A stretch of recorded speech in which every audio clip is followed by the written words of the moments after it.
there is at least one middle income track. There may be more than one middle income track. Other analysts say that the middle income track kicks in at about a GDP per capita of $17,000 in constant 2005 prices. And this middle income track corresponds to the move from 3 to 4, that is, the move into innovation-intensive activities. It's very difficult for firms, even firms that are able to produce very high-quality goods. It's very difficult for them to move into innovation.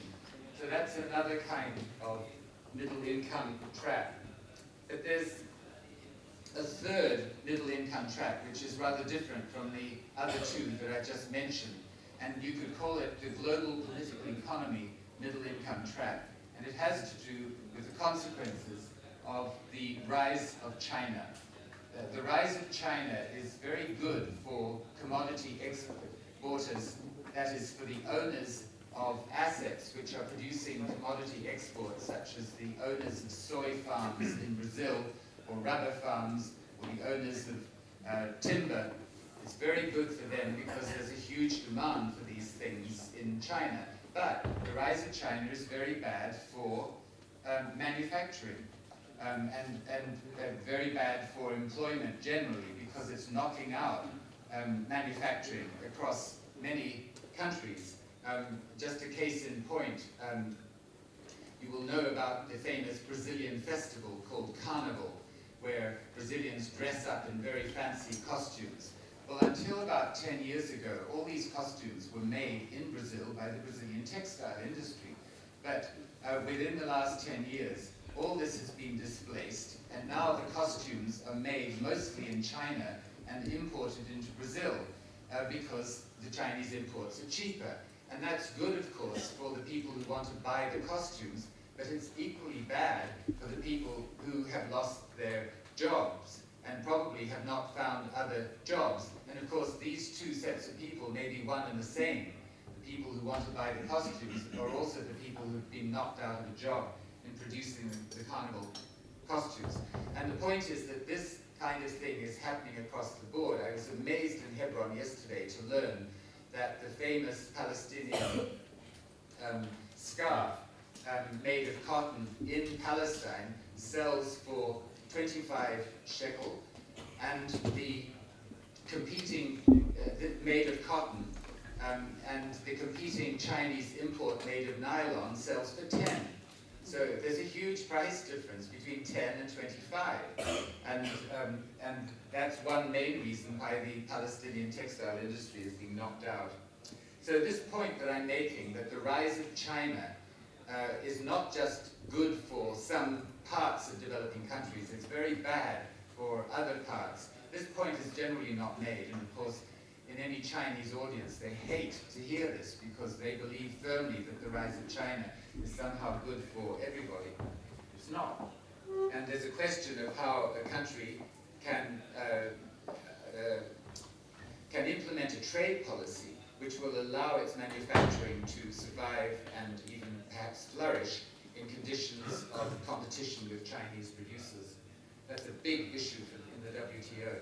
So all this brings me, this emphasis upon the difficulties of development. The middle income track, or tracks, brings me to the question of industrial policy. IP is industrial policy. IP, industrial policy, means that the state gives selective assistance to some sectors, and that means it favors some sectors ahead of others. And so it is distinct from macroeconomic and exchange rate policy. It's distinct from microeconomic deregulation, distinct from horizontal policies, such as, for example, let's say a subsidy to R&D, meaning that R&D in any sector gets the same amount of subsidy. That's a horizontal policy. And it's distinct from social policy. Now, that's what I mean by industrial policy. Mainstream economics warns very strongly against industrial policy. I gave a talk at the World Bank in 2005 about industrial policy. I was invited by some personal friends of mine who are interested in these sets of issues. I was introduced by a managing director at the bank, in other words, just below the president of the bank, very senior official, who warned the audience that what I was about to say, he didn't know what I was about to say, except he knew that I was keen on industrial policy. He warned the audience what I was about to say was very controversial and did not represent any thinking within the World Bank. And the World Bank has been dead against industrial policy to the point where you couldn't even use the phrase, or you could only use the phrase in a negative way. That is, everybody knows that industrial policy is a bad thing. Until very recently, and by very recently I mean like the last 2 or 3 weeks, when there was a conference held at the bank about industrial policy, and this was quite a change. Let me give some examples of how emphatically economists have said. When I say economists, I mean especially Anglo-economists, especially neoclassical economists, mainstream economists, have said, don't do industrial policy. This is Gary Becker, who of course won the Nobel Prize in Economics. The best industrial policy is none at all. This is The Economist, which is absolutely reliable in opposing industrial policy, but it did have an article about innovation policy, but it managed to reduce innovation policy to free market policy. This is Lawrence Summers. The government is a crappy venture capitalist. Lawrence Summers likes pithy words of that kind, crappy. John Williamson, the coiner of the phrase the Washington Consensus, little in the record of industrial policy suggests the state is very good at picking winners. Notice that he is equating industrial policy with picking winners. What I described for Taiwan shoemakers is not picking winners. It's a very different thing, but it is industrial policy. The Economist, again, the government has a terrible record of picking winners.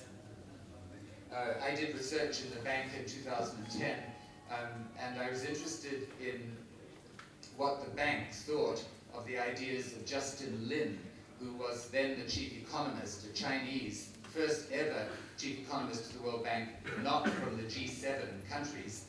And he was promoting what he called new structural economics, which is a very mild form of industrial policy. And I asked quite a number of economists in the bank what they thought of his new structural economics, his very mild form of industrial policy.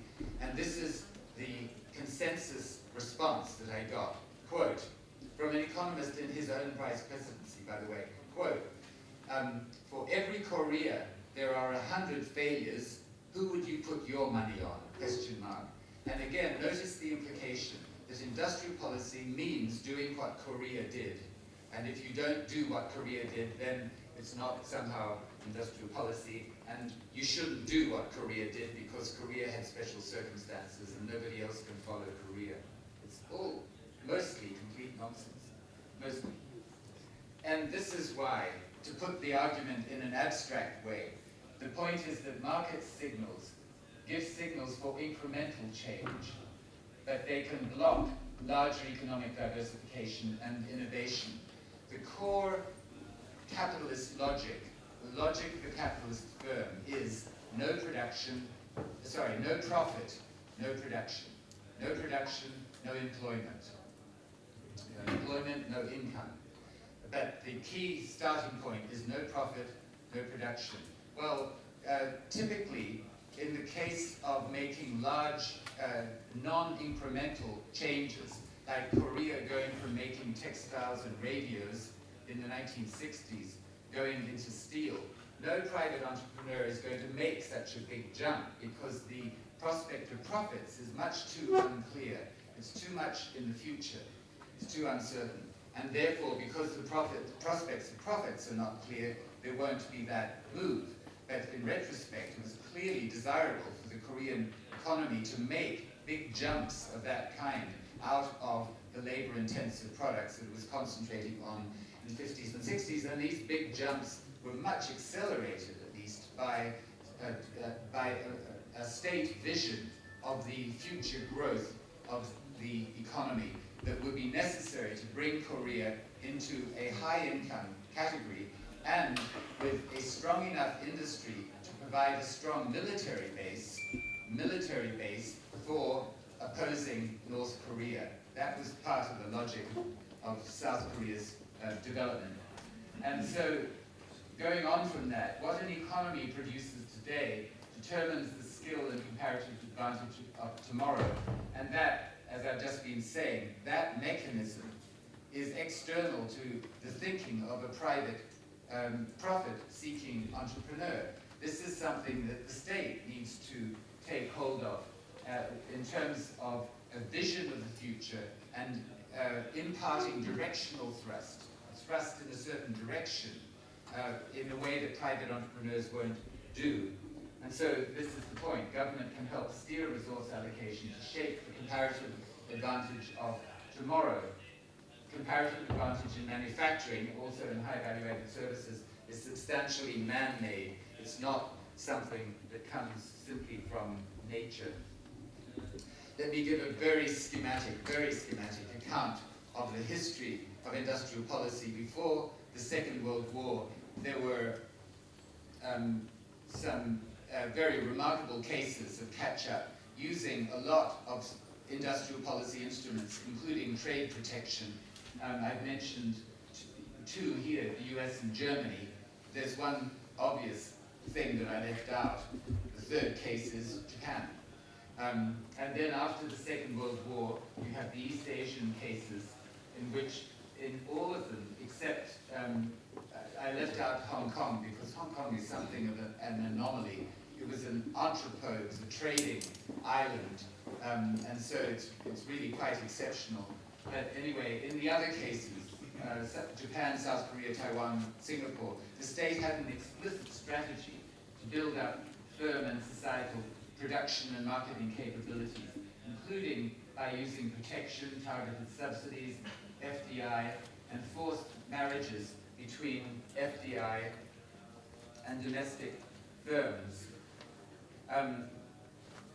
So I want to say a bit more about how East Asian countries use trade protection. The point being that you can look across developing countries in Latin America, in India, but also in New Zealand, and you can see trade protection being used very badly. And so economists have tended to say, you should never use trade protection. My answer to that is this. Trade protection, like any powerful policy instrument, can be used badly. It often is used badly. It can also be used well. And the East Asians used a great deal of trade protection, but they used it differently than, for example, India or New Zealand or many Latin American countries. And the key difference was that they used protection with conditions. That is, they linked trade protection to performance conditions of the firms that were receiving protection, so that domestic firms were buffered from international competition, at least in the sectors that the government was trying to foster, but they were not isolated from international competition. Whereas, for example, in India, Indian automobile makers until the 1990s were completely insulated from international competition. The result was that Indian automobile makers replicated for decades after decade the 1955 British motor technology, the technology of 1955. They simply replicated it in the Ambassador motor car. And the reason was because there was no incentive to upgrade, because they were receiving very high levels of unconditional protection. Unconditional protection is what is wrong with protection, not protection itself. Protection is linked to performance conditions such that people know from the beginning that the protection will be withdrawn if they don't bring their price and quality into line with international competition. Then protection can be a very powerful device for upgrading. And that's what happened in Taiwan. Firms were told, firms entering new products, new electronics products, were told, for example, that we will give you protection. It may be for 18 months, it may be for 2 years, whatever it may be. And if you can't get your VCRs up to the price and quality standard of international competitors, such as coming from Japan, then we will remove your protection. And that's what they did. And obviously there's a very difficult political economy issue of how you have an industrial policy agency which is able to withdraw the protection, which is autonomous enough from the firms that are being protected so that it can pull the protection away, even though the firms don't want it pulled away. Another thing that was done in East Asia, the state orchestrated what I call forced marriages between FDI and domestic firms. And I'll give you a concrete example. This concerns Philips in Taiwan. Philips was producing televisions. And for this purpose, it was importing a specialized glass from a Philips factory abroad. At a certain point, the officials of this industrial policy agency that I mentioned, the Industrial Development Bureau, which ran this kind of industrial extension service, analogous to an agricultural extension service that visited all the factories. At a certain point, the officials who were in charge of the glass sector or subsector decided that there were Taiwanese glass makers who could produce the specialized glass that Philips was using if Philips would give them a long-term supply contract and give them some technical help. So they went to Philips and they said, look, we have these firms, why don't you switch from importing to the domestic firms? And Philips said, no, thank you, we're very happy with our existing arrangements, so we're just going to continue. Well, the problem was that Philips and everybody else in Taiwan had to get imports authorized. Until this moment, the imports of specialized glass had been very quickly, automatically authorized. There was no problem. But you can guess what began to happen. When Philips said no, the permission to import the glass began to be mysteriously delayed. Philips went down to the Minister of Economic Affairs and said, look, we're having all these problems importing the glass. The minister said, I'm really sorry, our bureaucracy is terribly inefficient. I'll see what I can do. Of course, nothing happened. And to cut a long story short, what eventually happened was Philips did switch its source of supply to the domestic makers. The domestic makers upgraded their quality of glass and began to supply Philips, but they also fairly soon began to export. So this is an example of a point I made earlier. The distinction between export-led growth and import substituting industrialization is a false distinction. In this example, you see that import replacement then led on to export growth. And my point is that this kind of forced marriage, or let's say encouraged marriage, was being effected by these state officials who were monitoring what was happening on factory floors up and down Taiwan, decade after decade. And in this particular example, you see how it was that that Taiwan's upgrading was nudged.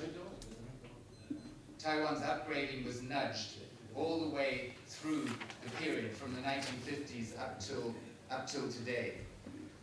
So this is a sort of institutional mechanism for industrial upgrading. What these Industrial Development Bureau officials and people in other parts of the Taiwan government, the same applies to Korea, the same applies to Japan, what they were doing all the time was they were monitoring the imports.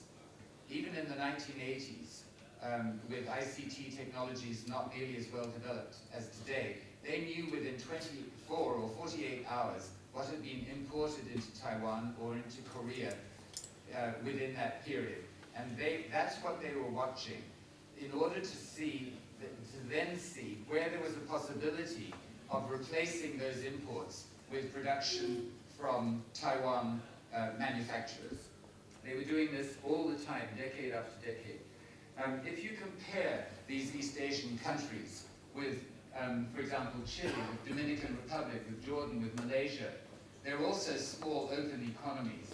But the state has done much less than in East Asia to build up the domestic firm capabilities in the way that I was just describing for Taiwan, except in some narrow sectors. The problem is because they haven't done this systematically and sort of comprehensively these efforts to build up, like the agro industries in Chile or copper mining in Chile, they haven't had much spillover effects on the rest of the economy. This is one book which is a detailed account of Malaysia. You may think that Malaysia is a very successful country. Malaysia's income has been growing. No doubt, it's a high middle income country. But Sayigh Yusif and his Japanese collaborator report in this book, Tiger Economies Under Threat, that there has been remarkably little spillover from the set of FDI, foreign firms producing within Malaysia. There's been little spillover from them into domestic firms, into the capabilities of domestic firms, and therefore they actually conclude that Malaysia's technological capacity is actually deteriorating. It's certainly constant. In other words, Malaysia's income has been going up, but its capabilities in production have not been going up at all correspondingly. So there's a divorce, there's a disjunction between an economy's income growth and its capability growth. And if there is this disjunction, income growth may not be sustained. It may go up and down like that and may deteriorate. So it is important as a part of development strategy to focus on this question of how to build up the capabilities of domestic firms. I want to say something just very quickly about US industrial policy. You may be surprised to know that US has had an active industrial policy and over decades, but nobody knows about it, or rather almost nobody knows about it because it's been very well hidden. It's being practiced under the